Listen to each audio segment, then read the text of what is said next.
This is Joe Bevilacqua, born on December 20, 1935 in Totowa, New Jersey. He was an American citizen of Italian ancestry and a witness at the main trial regarding the so-called monster of Florence in the 90s. The monster was a serial killer who targeted couples in secluded areas in the countryside of Florence, Italy, between 74 and 85. He murdered 14 young people with the same gun, raging on the bodies of most of the women killed, in a few cases removing their pubis and left breast.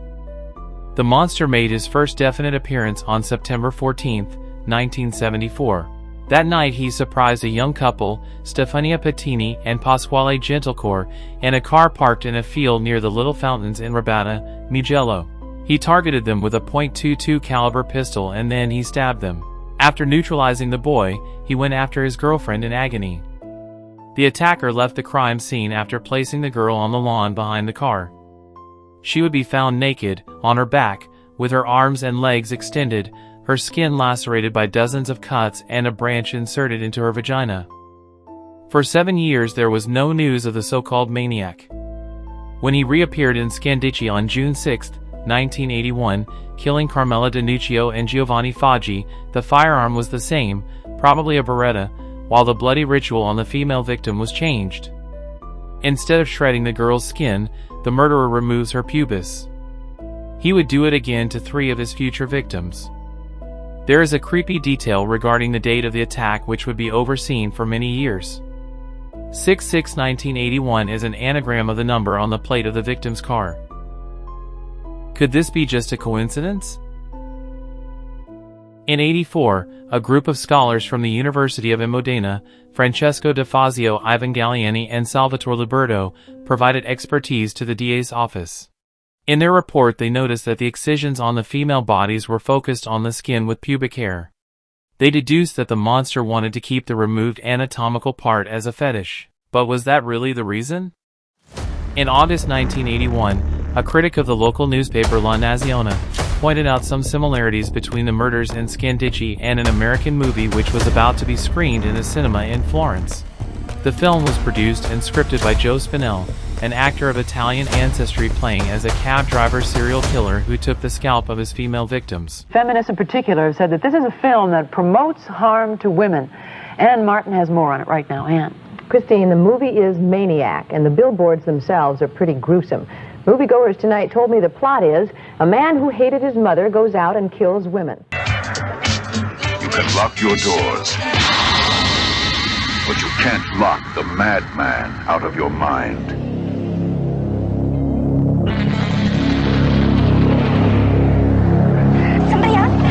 There's somebody over there. I see somebody over there.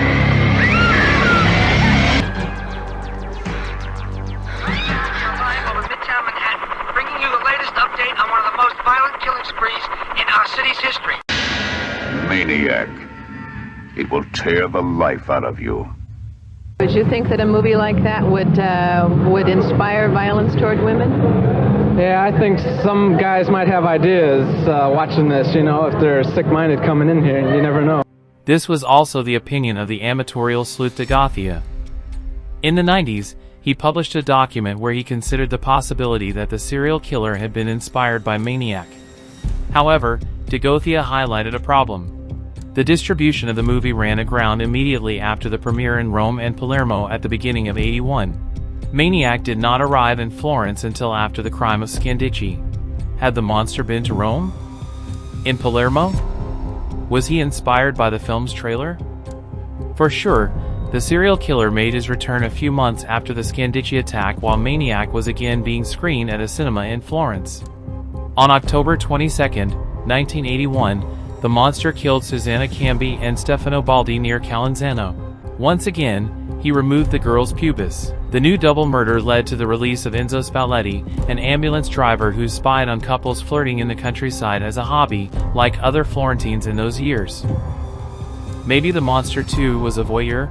Che lui ricerca la situazione di tenerezza, la situazione d'amore che esiste in queste coppie. Starting from '81, a few experts, including anthropologist Tullio Sapilli, noted that serial murders of couples in Italy were an anomaly, while there were precedents in Northern European and Anglo-Saxon countries.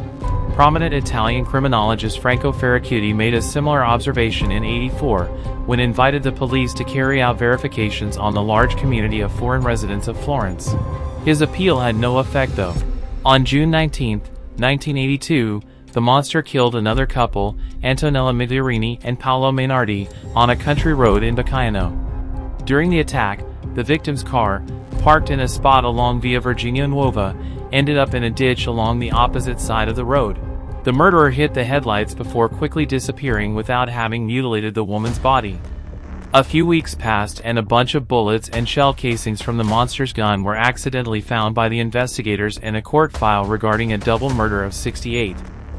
The victims were two lovers, Barbara Lacci and Antonio Lo Bianco, attacked while they were in a car parked on a dirty road in Siena near Florence. The woman's son, Natale Mele, survived unharmed the deadly aggression for which his self-confessed father Stefano Mele was later convicted. The murder weapon was a .22 caliber pistol, and it was never found.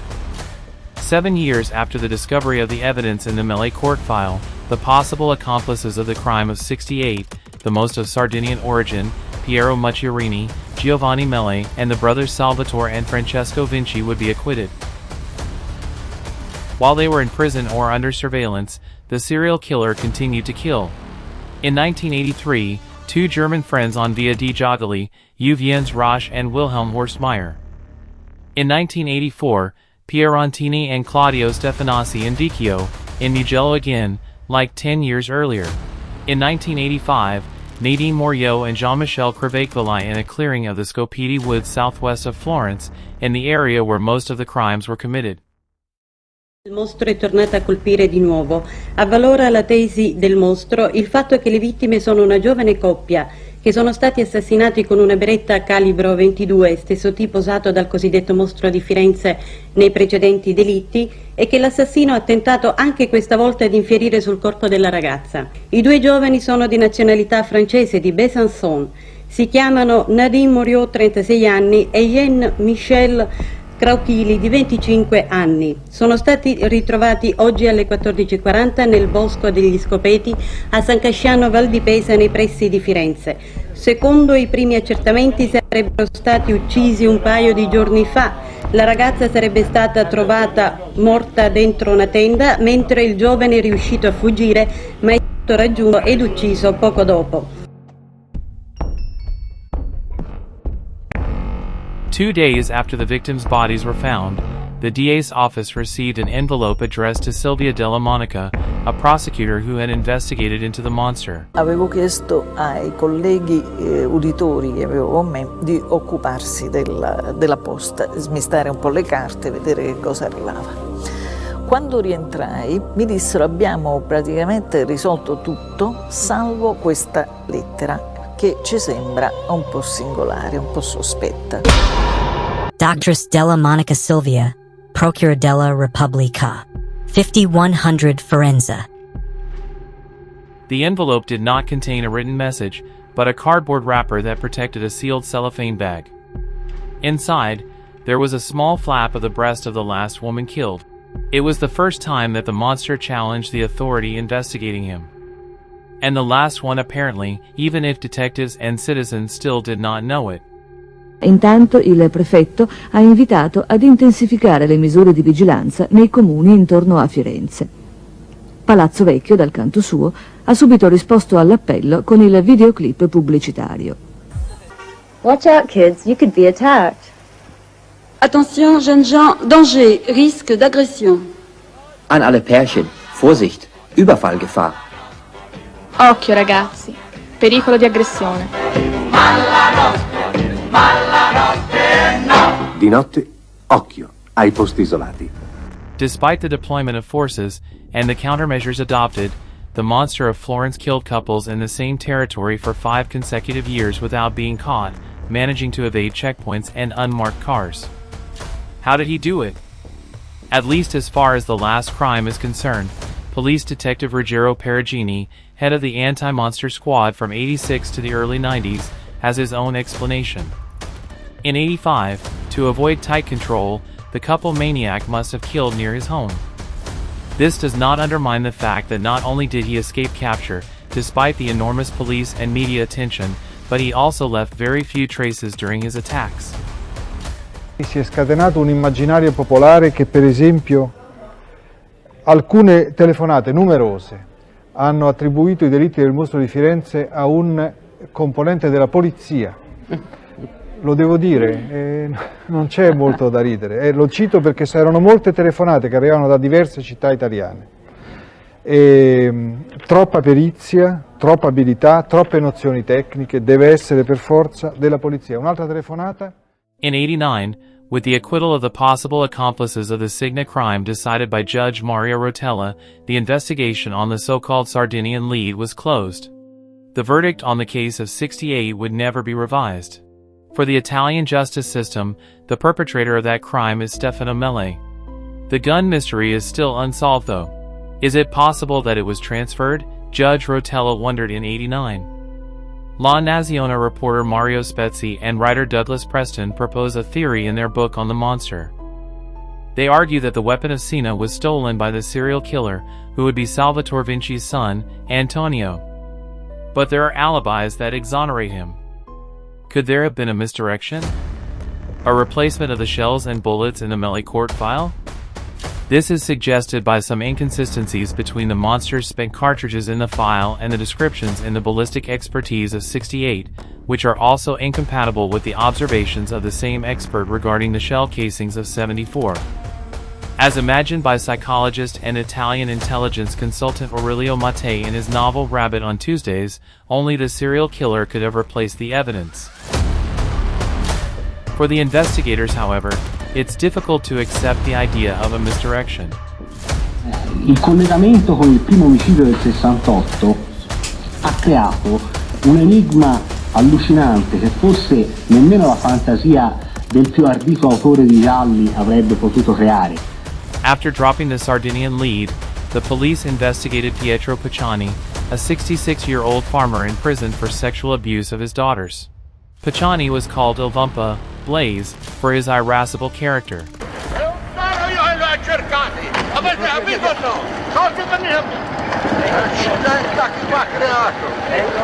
Io sono un lavoratore della terra agricola.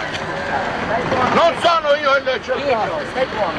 Non rispondi. Pacciani had a murder record dating back to his youth. The episode, which sees him stabbing a rival in love secluded with a girl, was told at village fairs by a Florentine storyteller called Il Giubba. It's told in an article in La Nazione published on the sidelines of the news on the second attack of the monster in 81. In April 1992, the police searched Pacciani's house in Mercatale for days. They found a few artifacts supposedly connected to the monster case.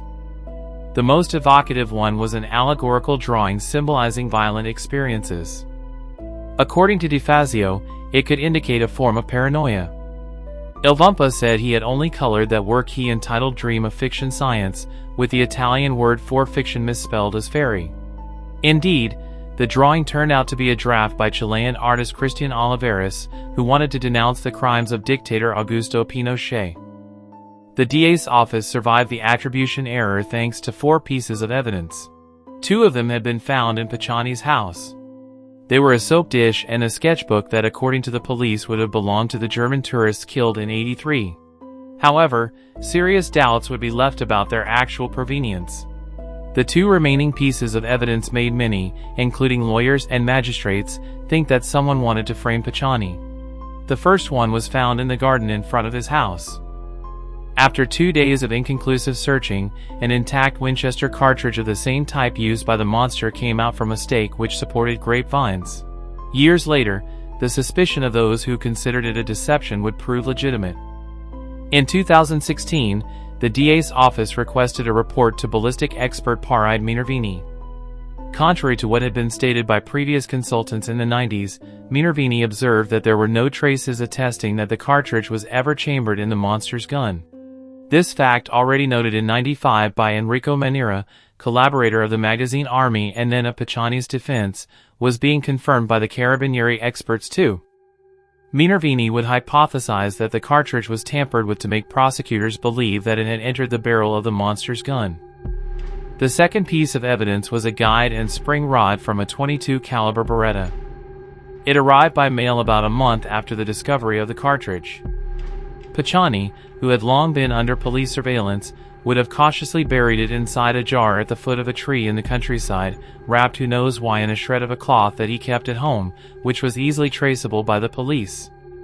The sender of the letter and the rod would remain anonymous, and, like the cartridge, not even this alleged proof led Pacciani back to the monster's gun. However, given the lack of evidence, those finds were both essential in convincing the DA to prosecute him. They were also considered genuine by unsuspecting pretrial judge Valerio Lombardo, being decisive in his choice to incriminate Pacciani in January 1994. The trial began a few months later, and the DA's office called Joe Bevilacqua to testify. Bevilacqua, whose last name means drink the water, was a superintendent of the Florence American Cemetery between the 70s and the 80s.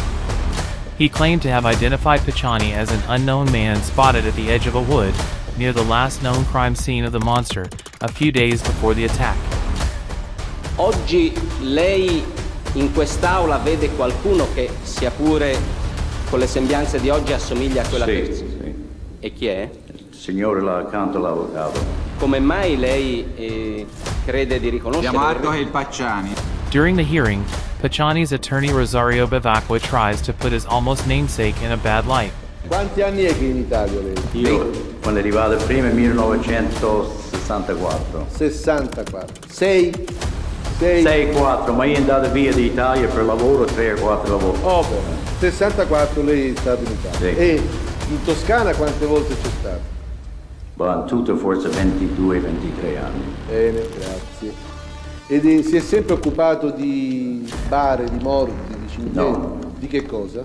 Lavoravo della polizia criminale prima. Ah, polizia criminale. Quindi aveva anche delle pistole lei? Scusi? Aveva anche le pistole? No. Ma la polizia criminale non ha pistole? Sulle mani. Solo le mani. Benissimo. Lei ha fatto il servizio criminale, quindi è contiguo al servizio criminale anche italiano, va bene? Vi capite benissimo, no? Vi capisce? Vi capite? Voi. Sì, ma sempre tu sta cambiando. E qua c'è scritto così. Sta dicendo che lei sta cambiando.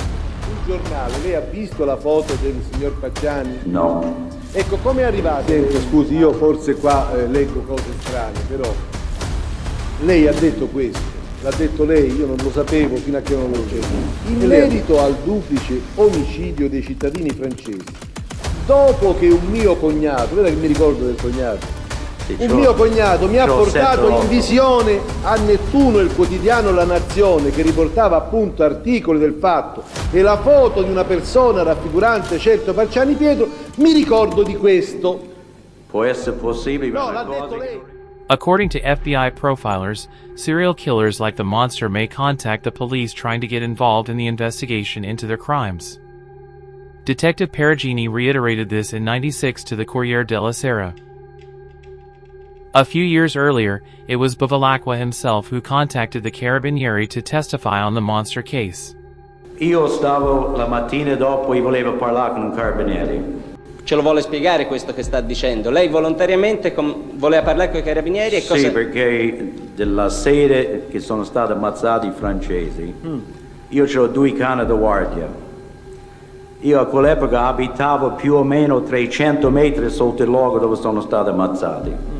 I miei 2 cani, uno era campione di difesa d'Italia, volevano saltare la rete, che è quasi 2 metri e mezzo d'altezza, e io non lasciavo andare, perché i cani con i recchi forse sentivo i francesi urlare, e io osservavo mettere i cani a catena, perché tenevo paura perché si attaccavano a qualcuno. Dopo, quando io ho sentito la mattina, sulla radio in tutto della faccenda, io volevo parlare con un poliziotto per spiegare che è possibile più o meno l'orario.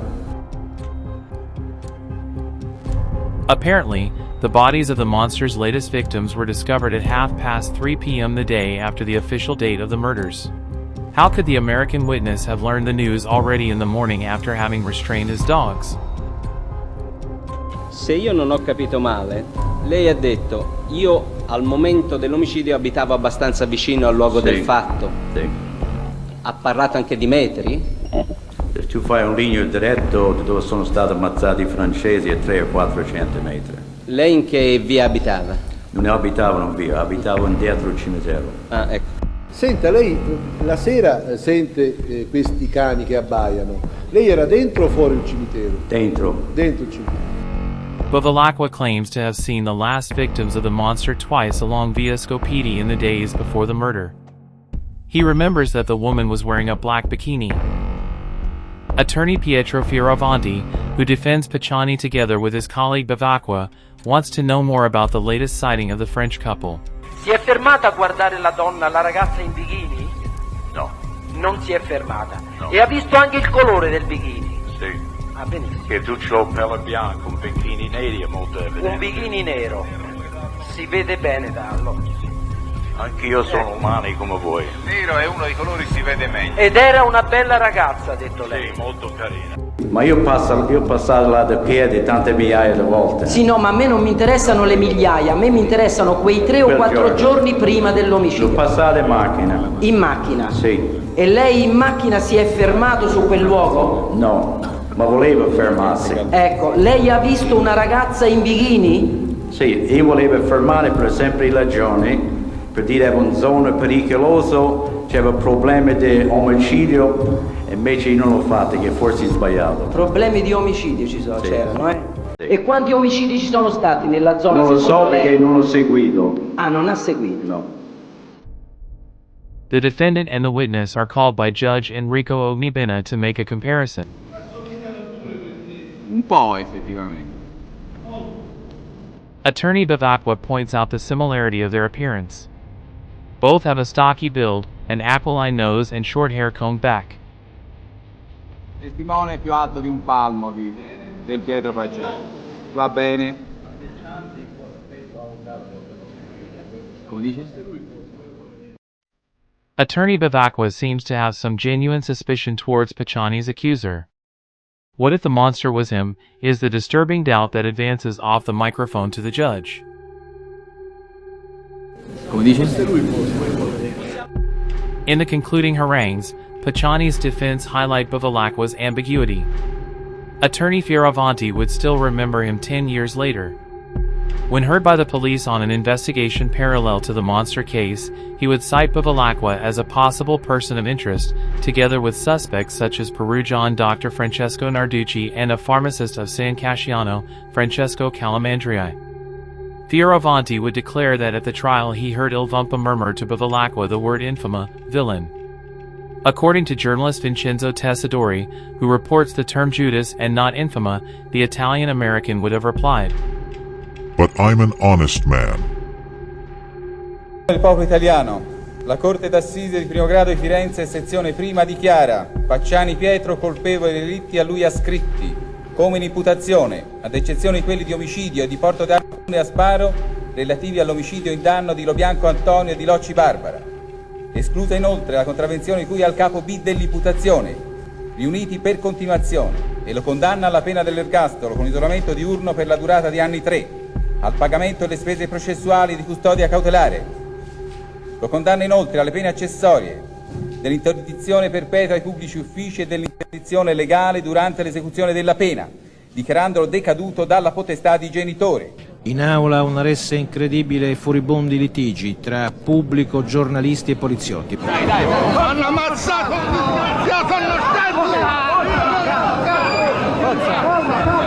Non ha nessun rammarico? Io rammarico? Niente, vorrei trovare quello che veramente ha costruito questa sceneggiata. È una sceneggiata la chiama. Questa è una sceneggiata. In 1995, Florence DA Piero Luigi Vinia and Deputy DA Paolo Canessa, Pacciani's main accusers, charged Commissioner Michele Giuttari with the task of investigating possible accomplices of the farmer. The main suspect was Mario Vanni, a postman from San Casciano and a longtime friend of Il Vumpa. Vagni, che lavoro fa lei? Io sono stato a fare delle merende con i Pacciani. No, scusi un attimo. Allora, non ho... Vedo che qualcuno le ha già detto cosa deve dire. Mi fa piacere. Lei comincia male. Dopo desinare così a fare una merenda, poi io altre cose non... Anche lì alla cantinetta. Dove vi trovavate a bere? Sì. Il pomeriggio, la sera? A volte anche la sera? La sera, sì. La mattina no. In their new investigative efforts, Giuttari's team identified the statements of two spouses who on the official day of the last monstrous crime would have seen a red car at the Skopje crime scene. Pursuing this lead, the police decided to screen some acquaintances of Pacciani and Vanni. One of them, called Beta by the detectives, had a car consistent with the one described. After several interrogations and a half-admission intercepted on the phone, Beta and his friend, called Alpha, declared that they witnessed the crime. Meanwhile, Pacciani appealed the sentence. The General DA's office surprisingly asked for acquittal or the re-examination of the cartridge found in the garden. Florence DA Vinia, who decided to have Vanni arrested the day before the decision of the appeal court, criticized the request of his colleague Piero Toni, irritating, who saw this as an attempt to influence the jury presided over by Judge Francesco Ferri. Avevo detto d'altra parte che le prove non erano allo stato degli atti sufficienti e in realtà ora parrebbe che sia sorta la possibilità di integrare ed arricchire quelle prove che a me parevano insufficienti. In questa ordinanza si fa menzione di questi quattro testi, alfa, beta, gamma, delta. Segnalo che alfa, beta, secondo la motivazione, sarebbero stati presenti nel 1985 verso mezzanotte, quando i due ragazzi francesi sarebbero stati uccisi.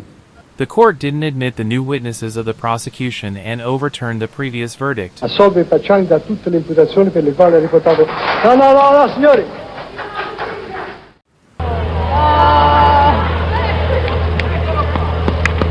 The celebrations of Pacciani's defensive pool, joined by Nino Marzita, did not last long.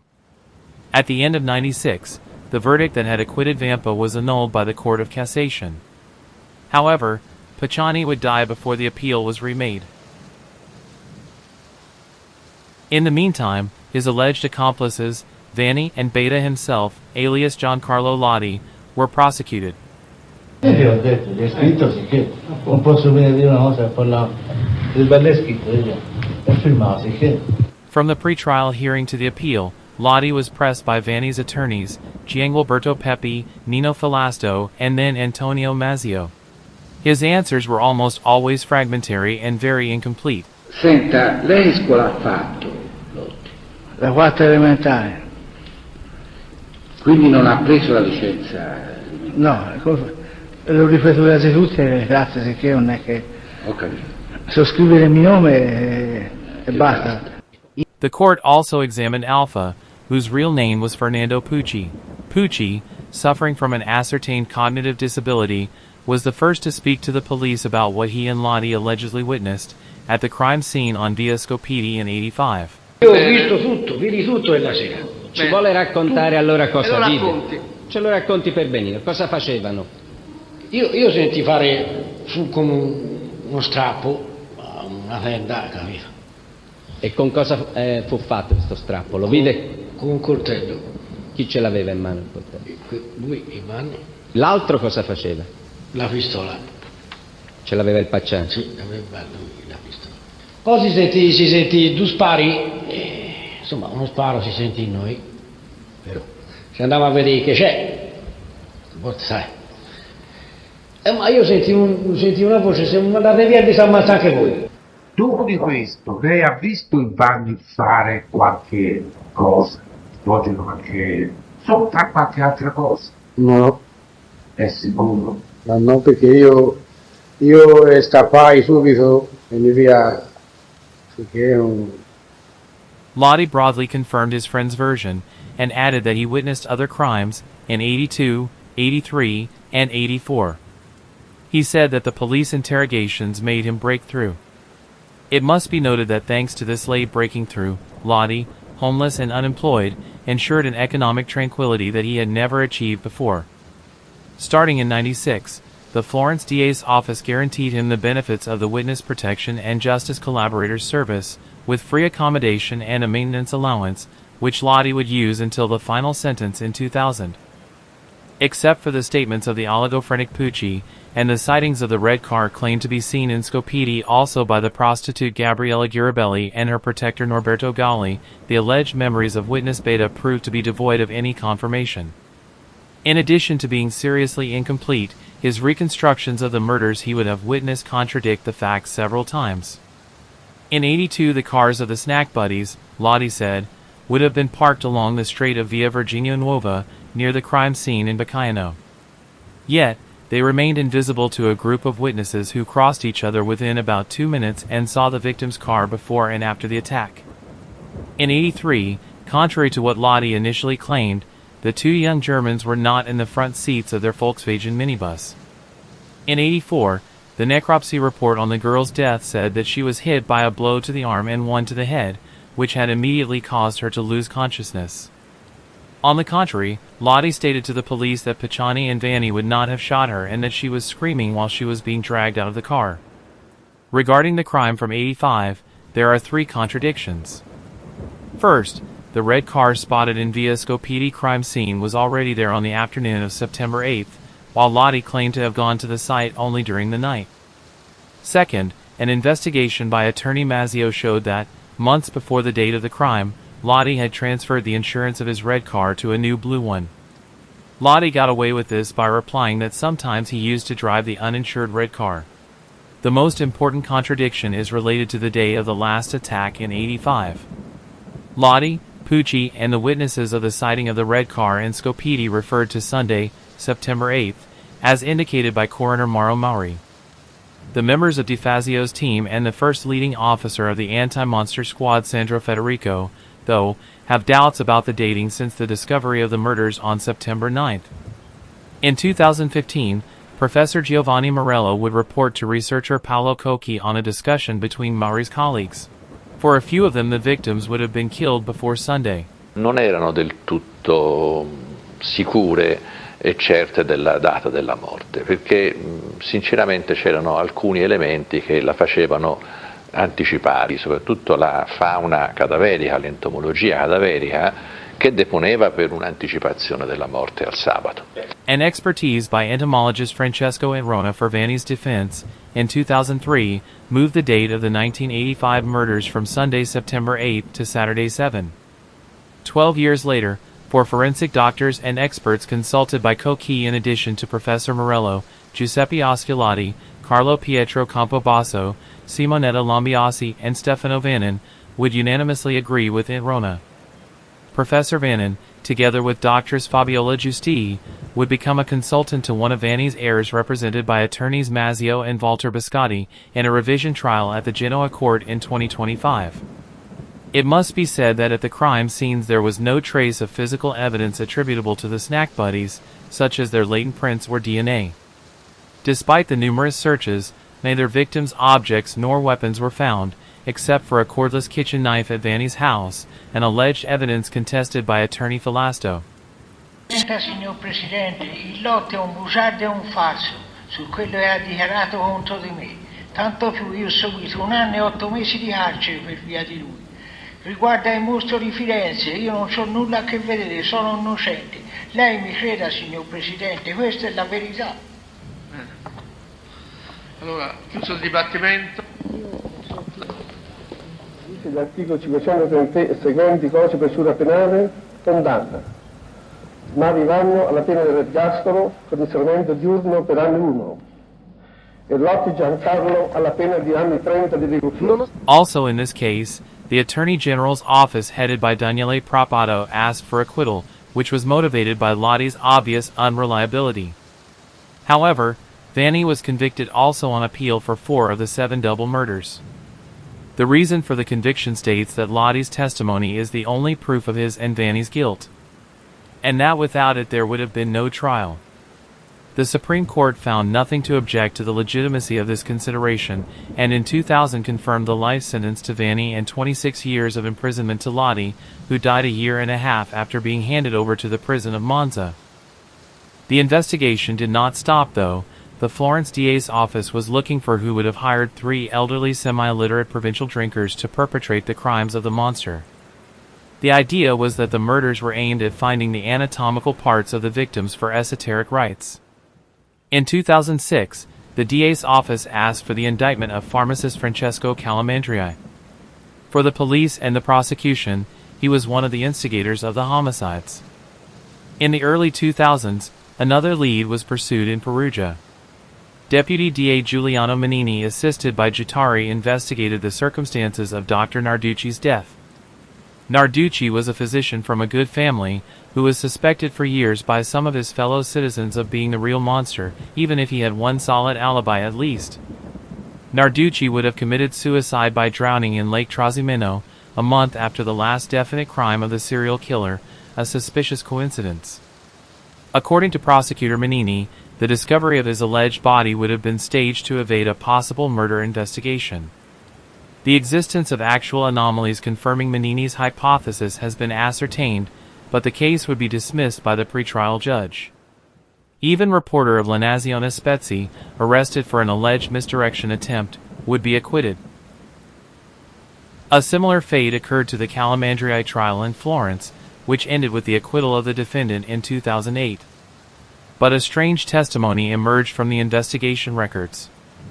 It was June 30, 2003, and the elderly Vanni, already suffering from a form of senile dementia, was intercepted in prison in Pisa. He confided to his friend Lorenzo Nisi that the real monster was not Pacciani, but a man named Ulysses, a black American whom Pacciani met in some woods. Vanni heard that it would have been Ulysses who killed the couples. The former postman integrated into this story something he said he learned from television, that the American would have handed over his guns to a prosecutor and committed suicide, facts that certainly never happened. Was the whole story the delirium of a fragile mind? Or was there a kernel of truth in these confused memories? Vanni did not know Ulysses and was not able to say who he could be, but through the support of the unreliable Girabelli, the police thought it was Mario Robert Parker, an African-American fashion designer who resided at a villa in Via di Giagali, Florence, in the early 80s. He was then considered one of those who would have ordered the homicides. However, no ascertained acquaintance of Parker, who died in '96, recalled that he had ever been nicknamed Ulysses. In the following years, Assistant DA Canessa continued to keep the investigation of the monster alive before leaving the case to his successor Luca Turco. Although the snack buddies were convicted, there were no culprit for 3 double murders of 74 and 81 that Lottie would not have witnessed. No solution had been found to the 68 connection and the mystery of the murder gun. The monster case was still open.